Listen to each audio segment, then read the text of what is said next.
terrible headed east, but it's not great. So leave with some time to spare. I don't know what it's like heading north, but also make sure that you're giving yourself plenty of time. Now, in the studio with me this morning is the new executive director of the museum at the Bighorns, Daniel Stuckel. Did I say that correctly? Yes. All right.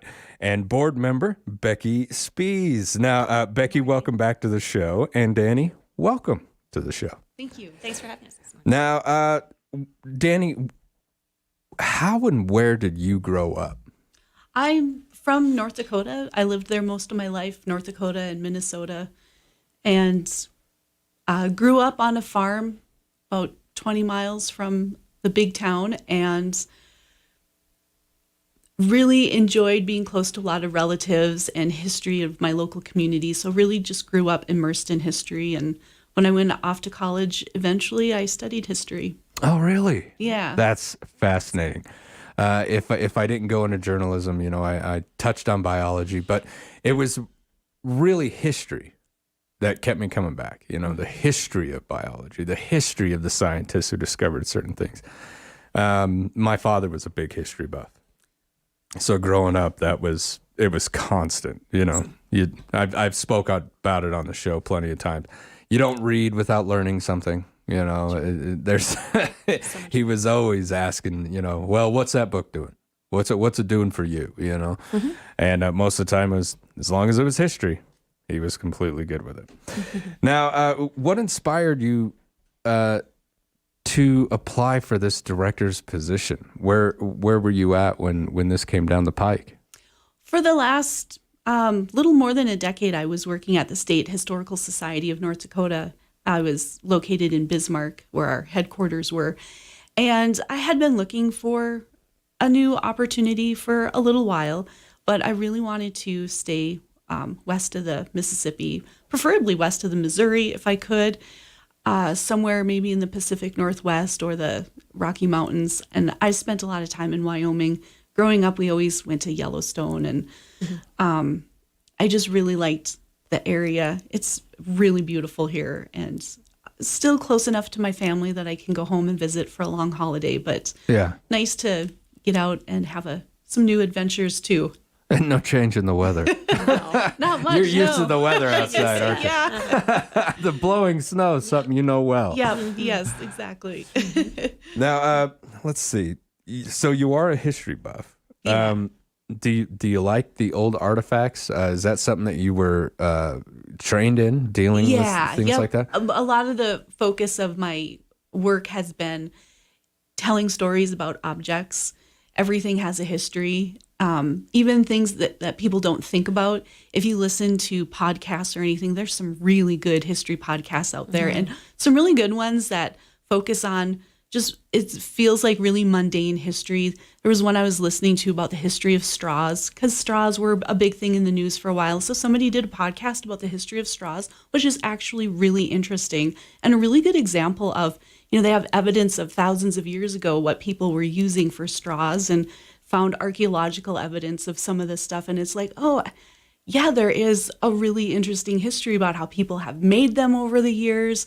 Different, when they first started using paper straws more than 100 years ago, I think at one of the World's Fairs. So once you really start digging into one object, you can really go down a rabbit hole of all of these other things that it connects to in history, and change in technology and change in our culture. And I just really like that aspect of history and being object focused. Now, Danny, correct me if I'm wrong, but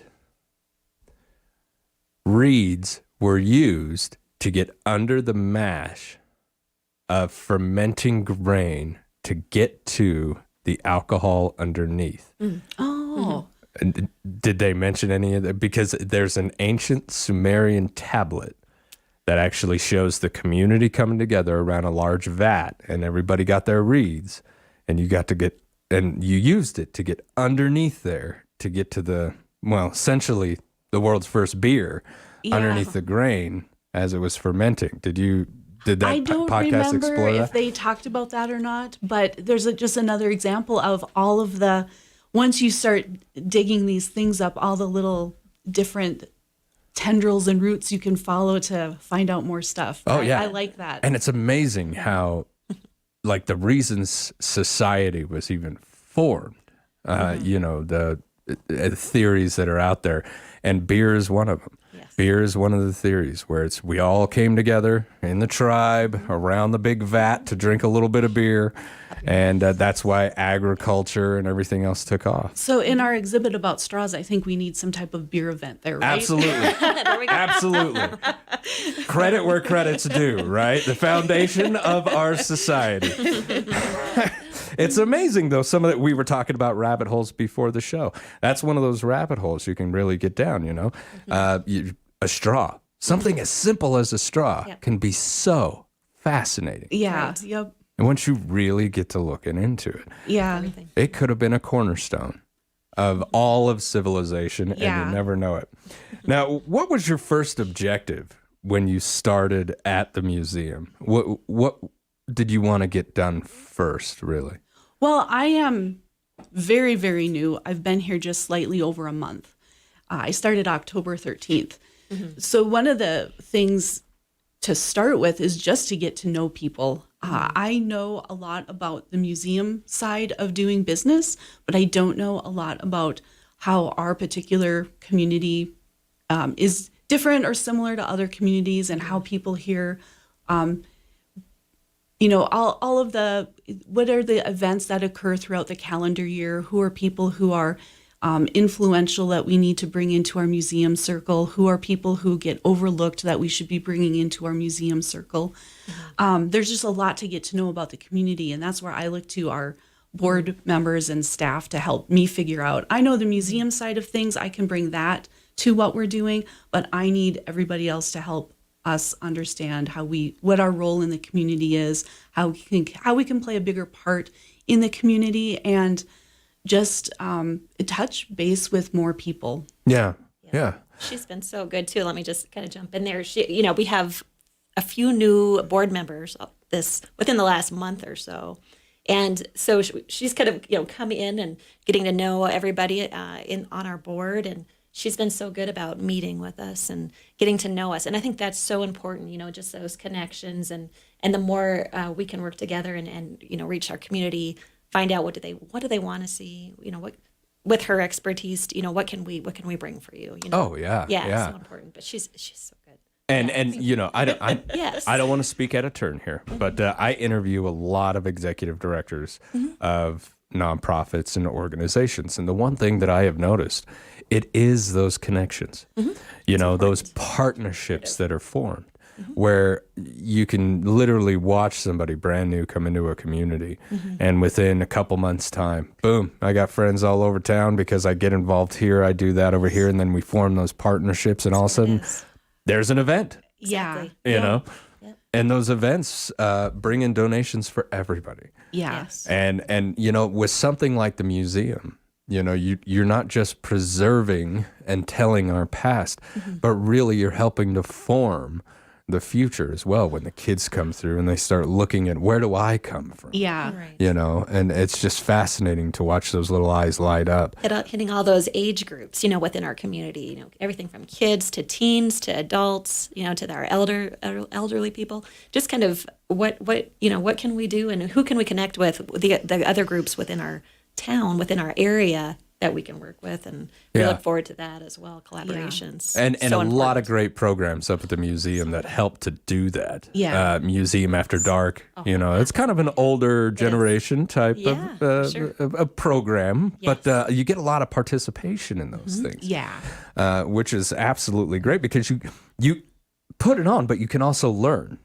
Oh, someone in the back's got something to say, and they stand up and teach you something completely different. And they're Yeah. from here, just to Yeah. hear your experience. What was that? With that specific thing. What memories do you have? I mean, just so interesting, and it just rich in our culture here. It's exciting. to hear. Absolutely. Yeah. And you learn like those little stories in history that make history human. Yes. I interviewed a woman who could remember. She was elderly, a senior. Yeah.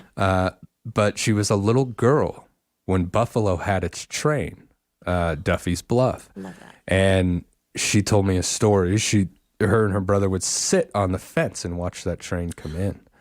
And then he had a little bucket and he would walk the rail and gather coal and sell it back to the railroad. Oh, I like that. That's a good story. And so That's so they sweet. always had change for candy and stuff Yeah. like that at the general store. That's human history. It's so Yeah. good. And then for the kids now to hear that, Yeah. I mean, Yeah. they can't fathom that. You did what? And that was just, that's work, but Yeah, but right. it was fun. But it was also, And it was exciting to them, something so major like a train to come by, but yet you're gaining something off of it. You're enjoying it. You're Little enjoying- entrepreneur. Yeah. Good. Yeah, it's good. I mean, it's amazing when you hear those types of stories, and like I said, it just makes history human, and yeah. kind of grounds you in all of that. Now, what has been? And you've only been there for a little bit of time, but what's been the greatest challenge so far? Well, one of the things that we struggle with is that we're a small operation and we have really big plans of doing so much more. So just getting some volunteers would be really helpful, helping us to scale up some of our programming. We have 2 staff people, myself and a collections manager, and so we have a lot that we would like to do that we need volunteers from the community to get involved and help us with some of these things so that we can deliver some really engaging programming and exhibits and just make sure that we're managing our collections properly. There's a lot of work involved behind the scenes that people don't usually see, all of the paperwork that's involved.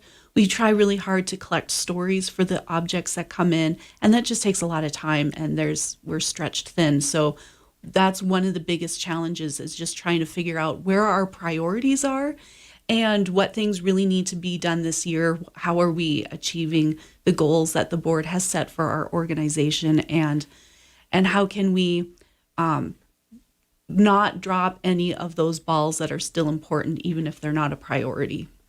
Yeah, it's a juggling, isn't it? Yeah, I mean, that's yep. really an executive director's job. Yeah, Really? yeah. To do a little bit of juggling. Yeah, there's all these things that are still important to do. How do we not forget about those? How do we not lose sight of those things also? Absolutely. And I'm glad you brought up, the story behind the object. Because let's take a button, for instance. This is something that has, kind of lasted throughout time. Buttons, they're everywhere. You could either have, this button's from 1810. Okay, well, that's cool. It's an old button. But then link that to a story. Now you have an Interest, yeah. object. That's where you that's- connect Exactly. with people. That's where you get people to really care about the work that we're doing. Having a bunch of stuff can be nice to have. And you can always use things for research, but to have those stories where you can connect with people and have, like Becky was saying, have some little kid come in and understand, this is what grandma experienced when she Yes. was my age. yeah. Yeah. That's where we really get people's hearts. And we were saying that even with, when people want to donate items, you want it to be something that links to something in this area, something of interest. Where did that come from? Can you give us a story behind that? Because, boy, that adds to. Oh, yeah. It brings down that human And we aspect want of that. it. Yeah, we want that. And you want that experience, just like you said, with the Coltrane. And, just Oh, yeah. that gives it something. It gives you, History is humanity. it is. True history is the history of being human. And we think about the heroes, in our history. And most of the time, those are people who did extraordinary things, standing up and being more human than human. All right, on that, we're going to take a quick commercial break. We'll have more with the Museum at the Bighorns when we come back. Stick with us. This is Public Pulse on 930 KROE, 103.9 FM, Sheridan.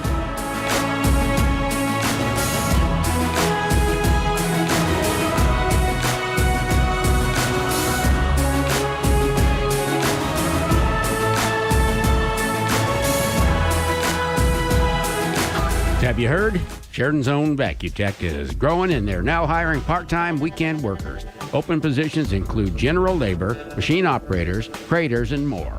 VacuTech is offering weekend premium pay and a $2,000 sign-on bonus. This is the perfect opportunity to make extra money or even a great living while working weekends and enjoying the week off. For more information and to apply, visit Vacutech's Open Opportunities page on their website at vacutechllc.com.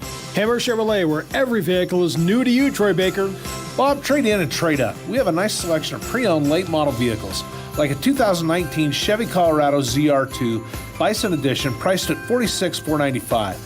A 2021 GMC Sierra 1500 AT4 for $58,995, or a 2021 GMC Terrain for $30,995. Hammer Chevrolet, where every vehicle is new to you. 107 East Alger, online, hammerchevy.com. Shop local first. ERA Carroll Realty and Sheridan County Title bring you the 6th annual Hometown Shopping Sweepstakes. This is your chance to win hundreds in gift certificates and chamber bucks from our Sheridan and Buffalo merchants. Shop local first.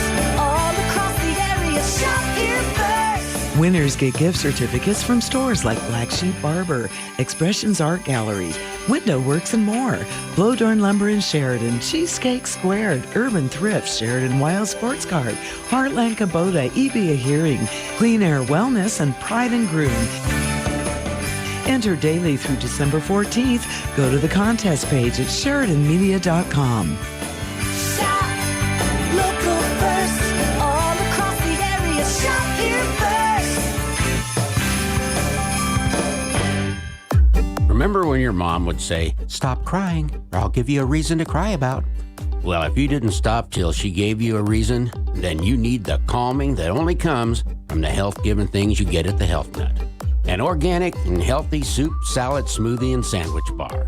Aisle after aisle of vitamins and supplements, plus a healthful grocery store. So stop crying, no matter what the reason, and get healthy and happy at the Health Nut, located in the 5th Street Mall in Sheridan. Want to save money on your pre-holiday preparations? Well, check out the Cyber Weekend online auction on SheridanMedia.com. But hurry, it ends tonight. Get your carpets clean before you put up the tree with carpet and furniture gift certificates. Pick up project supplies, rent equipment, holiday decorations, local retail store certificates. And when you're done working, lots of dining and entertainment certificates. Buy one for you, buy one for a gift. It's live now, but it ends tonight. Check out the Cyber Weekend deals on SheridanMedia.com.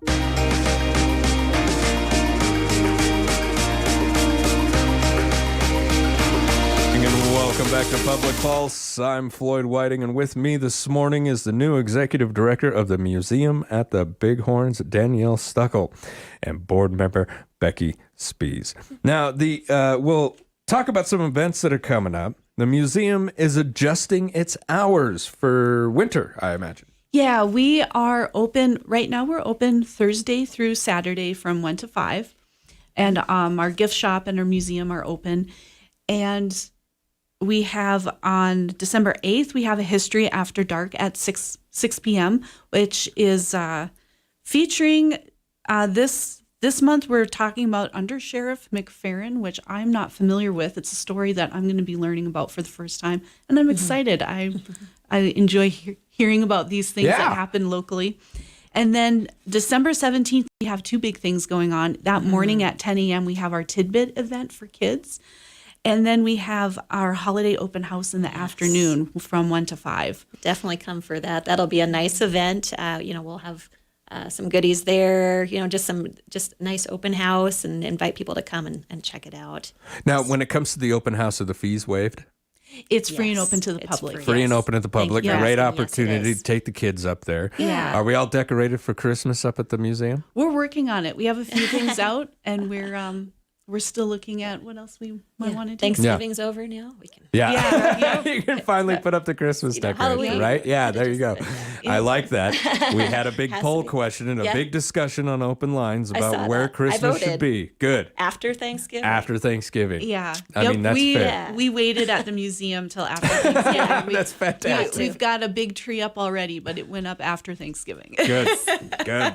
Yep. A lot of people feel Yes. you got to give each holiday its due. They're That's starting all to I'm melt saying. together. We can't let that you happen. Can't let it Stand happen. strong. Yeah. All right. So, we talked a little bit about tidbits. Tell me what activities the kids are going to be doing. This month we're doing German paper cutting. Oh, wow. Cool. Yeah. Yeah. And we're hoping that we can maybe continue that into the afternoon with our open house and have some crafts for kids. I want to try that. Yeah. Yep. Give me some scissors. Now, how are these activities chosen? Are these chosen throughout the entire year, or is this something that you guys sit down once, twice a month and say, okay, let's look at this or let's look at that, throw some ideas to me? Both. There are things that we plan at the last minute, and then there are things that we spend sometimes a year or two planning. And that's one of the things that we're going to be looking at now that I've come on board is what is our annual calendar? What are we doing for the next 2 years? I prefer to plan things more in advance. Sometimes things just come up organically, though. You have a great idea, and how quickly can we implement this? So we'll always probably have a few things going on that are a little bit by the seat of our pants. But I'd like to spend some really thoughtful time talking to the people of the community and finding out what are people interested in? What do you want to do with your kids? What do kids want to do? What are they interested in? It's really challenging to compete with screens. Yeah. And we need to have really engaging experiences going on at the museum that we can get people off of their couches and out into the community and visiting us to see what's going on and what we're doing and how you can have a little bit of fun and learn something in the process. That's really what we loved about Danny so much when we interviewed her too, because she has this amazing programming background. Like just bring it in. I mean, for us, for our members that are part of the museum, for people that are just coming in, what can we bring for you? I mean, that's just part of our membership, and this is what we want to have. And so we're really trying to grow that. And she has her experience on that is just excellent. So we look forward to doing more for the community. And Danny, you touched on the challenge of having to compete against screens, and you're right. Kids nowadays, like my daughter, I can remember we got her phone. She was about 14. She'd had it for a while by this point, but I can remember watching her just flip, and it's just this flood of information, this flood of activity, this flood of things to watch all the time. And it's almost kind of nice to, and I'm a caption reader. So when I go to a museum, don't get behind me. We're going to be here a while. Dad's going to read every single one of those little templates, you know, and lean in a little closer after I read it and go, wow. Every object. I'm terrible. And everybody learns differently But too. exactly. And having to compete against that in this day and age, that in itself is a major challenge. Keeping the interest, Yeah. Well, and that's where you see a lot of museums being really experimental with how can we not think of it so much as competition, but how can we leverage what's going on with what people have in their daily lives to connect better to what we're doing also. Using their own types of touch screens and so forth. Yep, exactly. So that's why we really want to make sure that we have, the digital assets that are common for businesses in this day and age, the website, social media, and how are we connecting all of that to the programs and events that we're doing. Those are the areas where staff get stretched really thin, because all of a sudden you went to college to learn how to take care of textiles, and now you're doing all of the social media like my staff person Jessica is doing. She's doing a lot of stuff that she never learned in college. She had to learn, just on the job, diving into it, and it's a lot to keep up with, but we really need to be in those spaces. We talked earlier about, before we were on air, we were talking about social media, and it's just something that you spend a lot of time trying to figure out, what are the kids doing now, and what does all of this jargon mean? And I don't even know what my kid just said to me. I have to go Google what this means.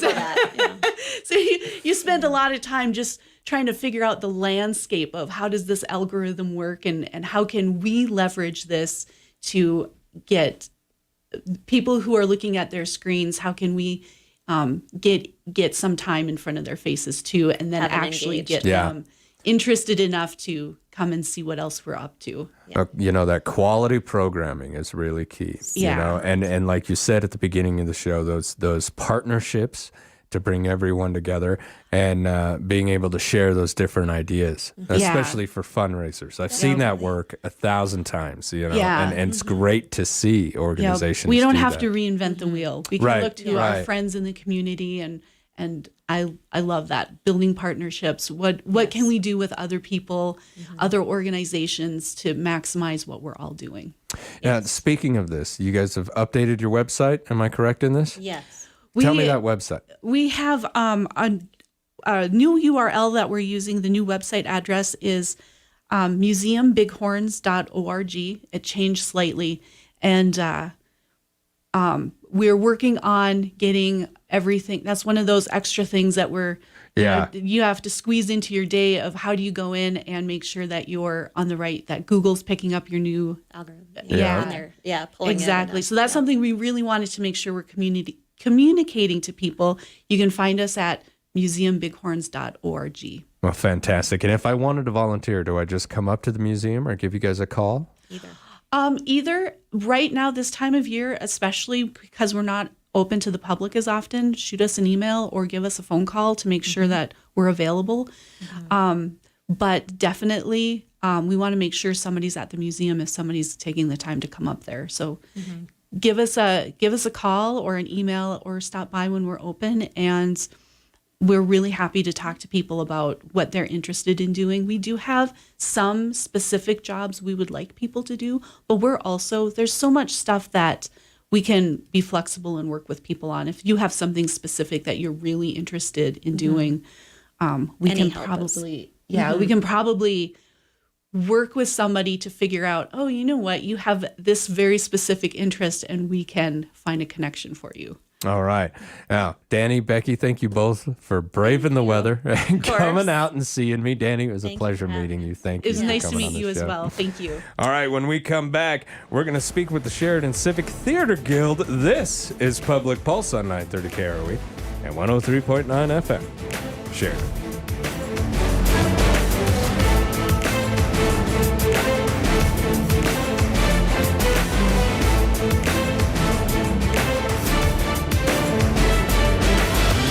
Staff at Kane's Funeral Home would like to thank the families of Sheridan and Johnson counties for choosing Kane's and allowing them to serve you during these hard times. Kane Funeral Home makes it their mission to take the stress and uncertainty out of ceremonial services. They own and operate the only crematory in Sheridan County, so your loved one is always in their care. Kane's Funeral Home. Call 673-5837 or visit them online at canefuneral.com. You grunt and groan every time you stand, bend, or reach. Ow. Aching bones and aching joints, they're not just painful, they're noisy. But seriously, for some, aching joints are debilitating. The specialists at Sheridan Ortho work tirelessly to end your aches and pains. From advanced hand and upper extremity surgery to computer-navigated spine surgery to complex sports medicine like hip arthroscopy, you're in good hands. Sheridan Orthopedics, serving Sheridan and the surrounding areas for over 50 years. Visit SheridanOrtho.com. Same-day appointments may be available. Wrap Plumbing and Heating can handle any job you have, big or small. From new construction to a pesky leaking toilet, the professionals at Wrap Plumbing and Heating are here to assist you. Drippy faucet? Sure. New shower hardware? No problem. Plumbing an entire new house? For sure. Clogs that need snaked? Oh yeah. Wrap Plumbing and Heating has not met a job they can't handle. Too big a crap? Call Dan Rapp at 429-1196. Is Wyoming Corporate Office your one-stop shop for everything you need for your Wyoming-based business, LLC, or corporation formulation? Yes. Service of process and mail forwarding services? Indeed. Fulfill the legal requirements for small businesses based in Wyoming? Absolutely. Wyoming Corporate Office provides the communication between your business and the state, so you don't have to. Learn more by visiting WyomingCorporateOffice.com today.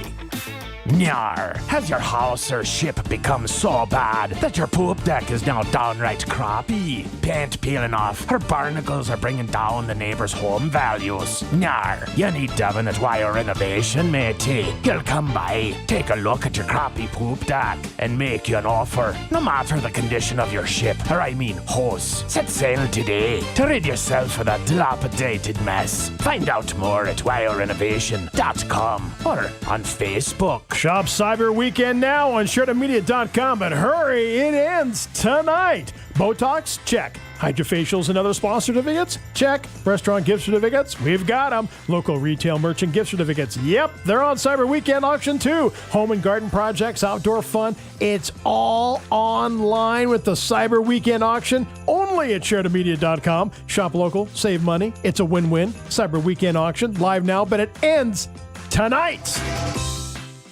ShiptonsBigR.com, Cyber Monday savings. It is Cyber Monday, and at ShiptonsBigR.com, we have a great deal for you today only. Online only. Purchase a $100 gift card and get a $25 gift card free. Give the $100 gift card to someone for the holidays so they can pick out something they really like from Shipton's Big R. Boots that fit, a shirt with buttons instead of snaps, the right caliber firearm, a cozy and warm pet bed for the four-legged family member. And nobody but Santa knows their kids like Shipton's Big R when it comes to toys. Today only. Online only. Purchase a $100 gift card and you'll get a $25 gift card free exclusively at ShiptonsBigR.com. You might want to consider rewarding yourself with that extra $25 card. Shipton's Big R, your family-friendly company, branded with quality. Shipton's Big R.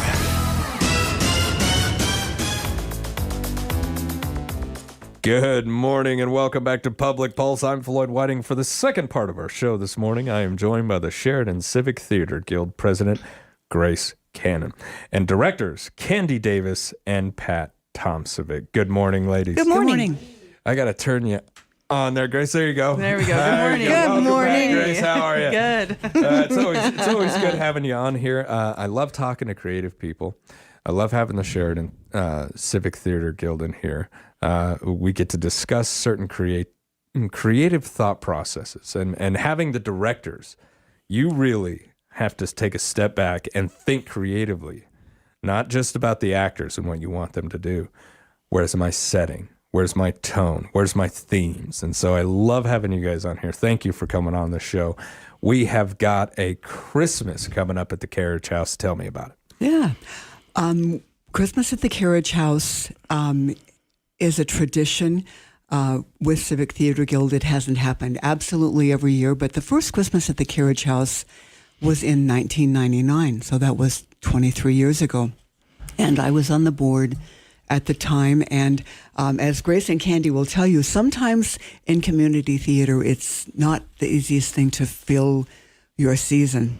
But I was sitting around with board members back in 99 trying to figure out what we could do to make a fourth production for our season. And a member of the board at that time, Dorothy Kissling, was talking about a beautiful story that she knew of by Truman Capote called A Christmas Memory, and how she'd seen that read on stage and how beautiful it was. And I just happened to have a musical trio at the time, and we decided to combine storytelling and music and come up with this event that we called Christmas at the Carriage House, where we would read a beautiful Christmas story and then combine that with a lot of music. And that's how we started in 99, and we've done 7 or 8 of them ever since. And it was time to revive Christmas at the Carriage House. I think Civic Theater Guild's one of their goals this year was it called Revival, Grace? Or That's right. Yeah. And so we are reviving Christmas at the Carriage House. That's amazing. So this is a Capote story. Yeah. It is. Yeah. And then you guys combined it with music. Yeah. Well, it's 2 separate shows, actually. Okay. It's 2 separate shows. If this was like meshed in. Or... No, it's because we want to make sure we make it clear it's not a musical. The show, you may remember that when we first did this show in 99, we had a connection in our community to Truman Capote. Mm-hmm. Kate Harrington was her name, and she and her father were flatmates with Truman Capote in New York. Oh, wow. God, I don't know. Yeah. Oh, wow. Mid 80s. It was so cool to have her there. That was just a moment that made that extra cool. But the show is actually Reader's Theater, and it's what we call a first act, and it's on the stage. And Stu and Norleen Healy will be doing the reading. There's a part it's a story about a young man and an older woman who are distantly related, but who have formed a really beautiful bond, and it takes place in about the 1940s, early 40s. It's a Depression. It's a Depression era Franklin story. Roosevelt was president. That's right. And so he reads the story as an older man telling the story about he and this woman and their relationship and what they did to celebrate the holidays. And they were broke. Yeah. And they were also without a loving family around them. They just had the two of them. And they're a little vague about that in the story. You have to do some guesswork there. But they take such joy in the little things about decorating a tree. And the coolest thing of all for them, they make fruitcake. They make a homemade fruitcake with a little bit of rum that they buy from a shady character in town. Ooh, and that's the best rum. I That's know. the best And rum.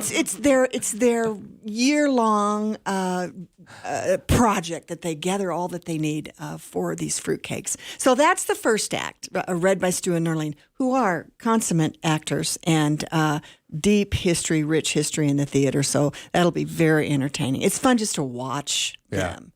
Yeah. And then the second, we have a nice intermission during which we have a lot of our friends from the community made homemade treats, cookies, etc. So we'll have a nice intermission with some food and some cider and stuff. And Then get to talk to those who are doing the readings. Oh, absolutely. Right. Yeah. Because it's casual. Yeah. It is not a formal theatrical event. It's casual. And so they'll be there to visit with. And it's beautiful. Pat has the carriage house all decorated up beautifully. It's just great. And then in the second act, Pat and her musician friends come on, perform some beautiful, I don't want to say acoustic, but should I say acoustic? It's pretty acoustic. It's pretty acoustic. Yeah. Some older ones, some newer ones, some cute ones, some very meaningful ones for the second act. So it's separate, but there you have it. Separate, but the same, right? Where it's all in celebration of Christmas. It is. Now, when it comes to picking who are going to do your readings, how did you get that done?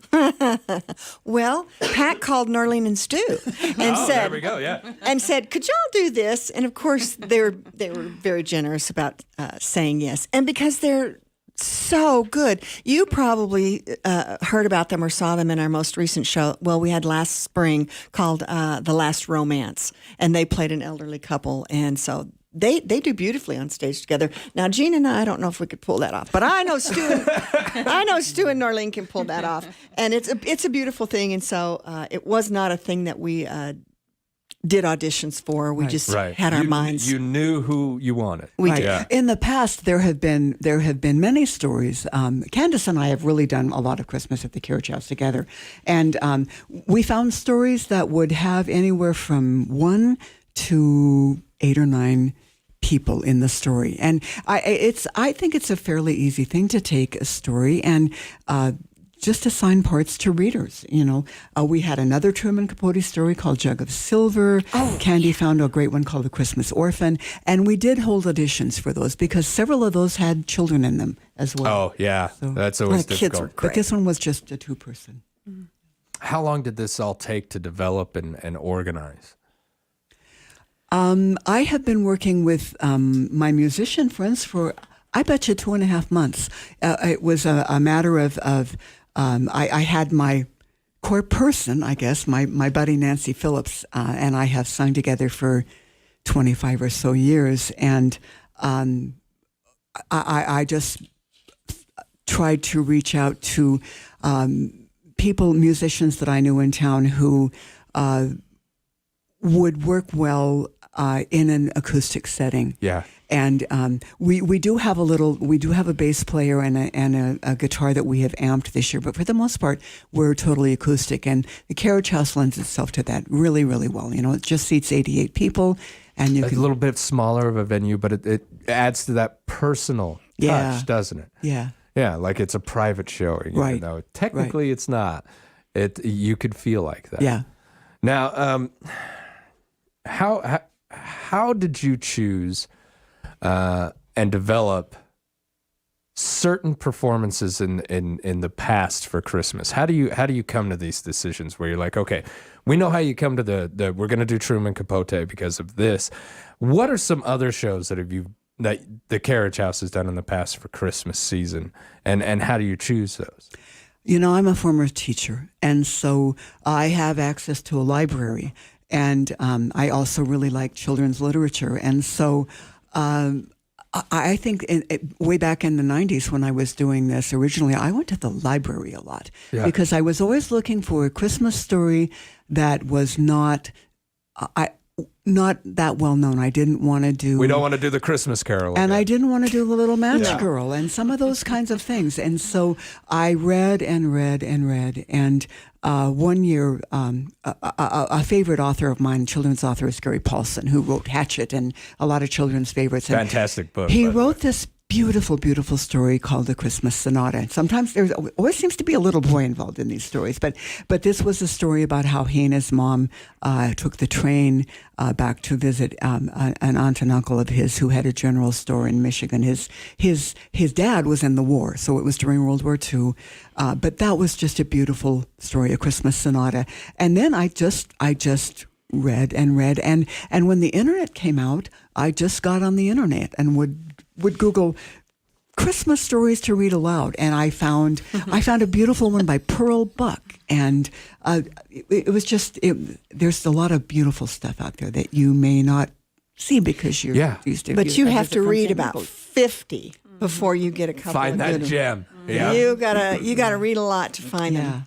Yeah. It's almost like every major author and every major developer for any kind of programming or performance has had to stop and say, okay, what am I doing for Christmas? Exactly. Every major singer, I don't know how many Christmas albums Elvis put out, but it was a lot. Yeah. Everyone's got to have a Christmas album. Yeah. Everyone's got to have a Christmas show. And a lot of times it's so difficult to get past. Don't get me wrong. Anyone out there who wants to celebrate a Dickens Christmas, I completely agree. I love it. Love it. But wow, we've done that. And even things like the Nutcracker, yes, they're almost traditions, but it's great to see other art. Right. There's a whole world of Christmas themed stuff that we haven't even really explored yet.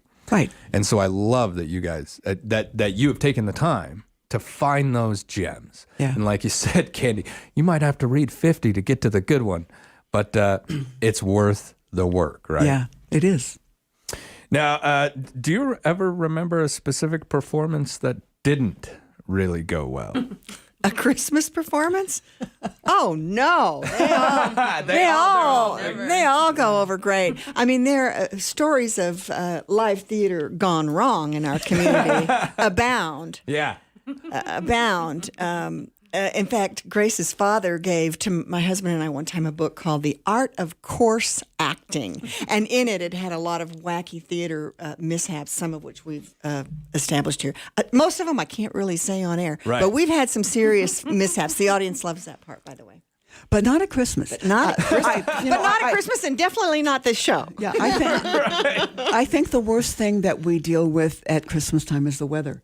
Yeah, that's your biggest. I've been there before and the carriage house it's hard to heat, and and the streets are icy, and so I just want to encourage people who come to just be careful. And I think that the maintenance staff up at the Kendrick mansion work hard to try to keep everything safe, but I've been watching the weather like crazy, and it's going to be in the 20s, and so it'll be cold, and but we want to fill the houses, but I want you we'll warm you up though. We'll give you something warm to drink, and we'll escort you in and out if you need, and we'll give you a good. You'll leave in the spirit. You're guaranteed a good time.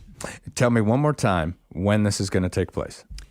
December 8th, 9th, 10th. At 7 p.m. and on Sunday, December 11th at 2 p.m. Tickets at the door? Yeah, but we might be sold out, so I would suggest that you get them through the YO Theater. All tickets for Civic Theater Guild are handled through the YO Theater box office. And so you might take your chances and buy them at the little box office at the carriage house, but I would recommend getting your tickets at the YO. Jump online, the YO Theater. I'll make sure to get that up. Now, Grace, I've only got about 3 minutes left, but you've got something for us today. Go ahead and tell me about the new light system that we got to raise some funds for. Yeah, so we are at the beginning, very, very beginnings of a campaign to raise some money to upgrade our lighting system. It's a long-term process, so we will gradually raise money and add to our lighting system. It doesn't have to happen all at once. Okay. I think in the long run, we're looking at somewhere around $20,000, but we just want to do one step at a time. So if anybody is interested in learning more about that, I'd love to share, and we'd also love donations. So. Now, how can I get a donation to you guys? Well, we have a website, SheridanCTG.org, and you can check out our website to learn more about how to donate. There's a donate button. All of our upcoming events, including Christmas at the Carriage House, but the rest of our revival season is also listed there. And you can always, if you're looking to buy tickets, as was previously mentioned, you can go to the yotheater.com. Now, what is this lighting system? I got 2 minutes left. What is this lighting system going to do for the Carriage House? I'm probably not the best person to describe the wonders of the lighting system and its intricacies, but basically, technology, as we all know in our lives, gets old and you need to upgrade. So we've got an old lighting system. The newer lights that come out are LED lights, which are more energy efficient. They're not cooler, as hot too, not right? as hot, right? And so that can be really beneficial in that small space, just to be regulating temperature and all of that. But also just more energy efficient and more flexible. You can light and do things like gels, which give color to lights. But if you have newer lights, you can do that a little bit more automatically. So. Now, one more time, if I want to make a donation, $20,000 is the overall goal. Yes. But we're going to do it piece at a time as we get there. How do I do that? Go to SheridanCTG.org and look for that donate button. And or P.O. Box 1, Sheridan. Thank you. All right. Yeah. People can actually send. Yes, we accept checks. do the snail mail. That's something that you don't hear a lot anymore. Ladies, I want to thank you so much. Thank you. Thank you for braving the weather, coming out here. Our pleasure. Talking about this. This is going to be a fantastic performance. Make sure you get out there and see it. And while you're there, cut a $20 check and maybe see if you can't help buy some new lights. You've been listening to Public Pulse on 930 KROE and 103.9 FM. Sheridan.